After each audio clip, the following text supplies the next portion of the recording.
I'm out visiting my property today and standing here next to a longtime friend of mine that is doing a selective timber harvest on our property again. This makes the third time in succession since I originally bought the original piece back in 1997. I originally met Jeff Patrick when he was the original crew that came in and did our very first harvest in here in 2005, if I remember right. And we've done a couple other. As I've added more acreage onto the farm, there's nobody else in the world that I would trust besides this guy and his crews, because in this business, there are, like anything else, like any other contractors, there's good people and there's people that are shady and there's people that don't do what they say they're going to do. Absolutely. And I think because of the naivety of the client base that's out there, they have no idea whether you're paying a fair price for trees or not. Right. Or how you're going to treat their property, or what it's going to look like when they're done. And this is no exaggeration, I know I have referred you guys to maybe a dozen or 15 other, maybe more. I would say way more than that. Way more than that. Yeah. Other people that have either been friends of mine or clients that have bought property through us, and when they start talking about timber harvest, I do a lot of consulting with them about the wildlife habitat side of things, but we always talk about getting sunlight to the ground. And that means timber cutting. Absolutely. And they say, well, who should I go with? And it's not because I'm financially motivated to do it, it's because I know how they're going to be treated. And you know what kind of like our wheelhouse is as far as why we do this. It's not, all of it's not for the dollar. It's management. We're managing our property for better hunting and better quality, but that goes kind of hand in glove with selective timber harvest. Sure. So we say this a lot of times. I say this to my son-in-law all the time, is that I think it's really cool how God designed it that some of the most valuable timber on these farms are also the most beneficial to the wildlife. Yep. And that we talk about the white oak family, or the oaks in general, but white oaks are extremely valuable. There's going to be some noise coming in here in the background in a second, but I'd love to talk to you and pick your brain a little bit so people can understand what trees are the most sought after these days and why.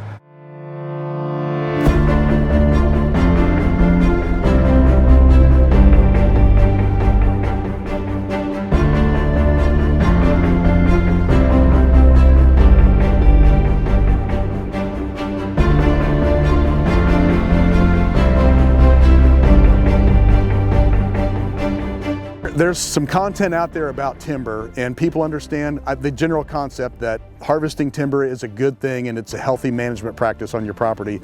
But can you talk about, especially like right here in the Midwest where we're at in Indiana, what species top the list, and what do we have in this stack of logs down here today? Can you kind of go over what trees are valuable and what they're used for and why? Or what are we looking for? Sure.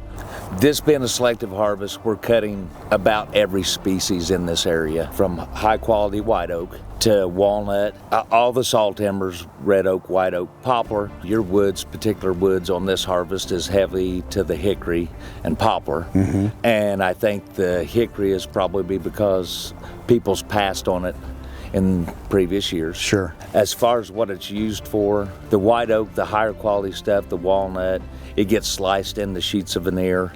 Flooring, furniture, cabinets, anything made out of wood is... The phenomenon that you guys have told me about that really has kind of driven up the demand in the last maybe 5 years or so or more is the barrel stave industry for aging bourbon and some of the custom craft breweries that have been popping up everywhere. So those barrels you can only use one time, I guess? One time, and you can only use white oak. Only white oak for aging? Only white oak. So it's actually put a stress on our white oak stand. Guys are not being responsible and over harvesting and that type of stuff because it's so it's a great point. Let me ask you this question. When you say over harvesting, when you go into a stand of timber and you're going to do, the landowner's wishes is let's do a selective harvest with future harvests in mind, and I don't want my timber cut too deeply down into the lower sizes.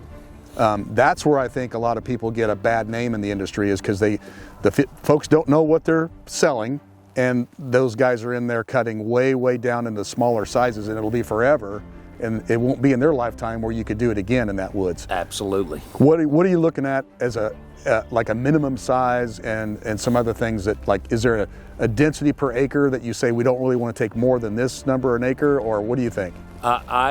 In the 26 years I've done this, my definition, if we're going to talk about numbers of trees per acre, a selective harvest is somewhere between 3 and 10 trees per acre. Okay, that makes sense. That's just a good rule of thumb. But every woods is different. Mm-hmm. You don't know what you're going to do until you walk into that woods and see what the health of it is. Some trees have been under harvest, some woods have been over harvest, and every woods is different. Absolutely. High graded or maybe nearly untouched, and there's a good diverse mix of species. Right. Like you said, I'm heavy with hickory here, and it's as a result of what was taken off in the past. I tell some of my land clients that when you're looking at a selective harvest, they say, well, I don't want to get in there and cut too many. And I usually say, the guys that I work with rarely touch anything under 18 inches. Absolutely. Is that a good rule of thumb? In our area, I mean, we pretty much, especially in our oak species, we'd like to stay above 18 inches at 10 foot up on the tree. Okay. Now, when you get into your walnut species and your maple, sassafras, those type of species, the maple, probably the 15 to 16 inch range. Okay, that's good to know. Another comment I've heard you guys say, that I guess I'm blessed where my property is here in West Central Indiana, that it's some of the best hardwood timber in the world. Is that right? Absolutely.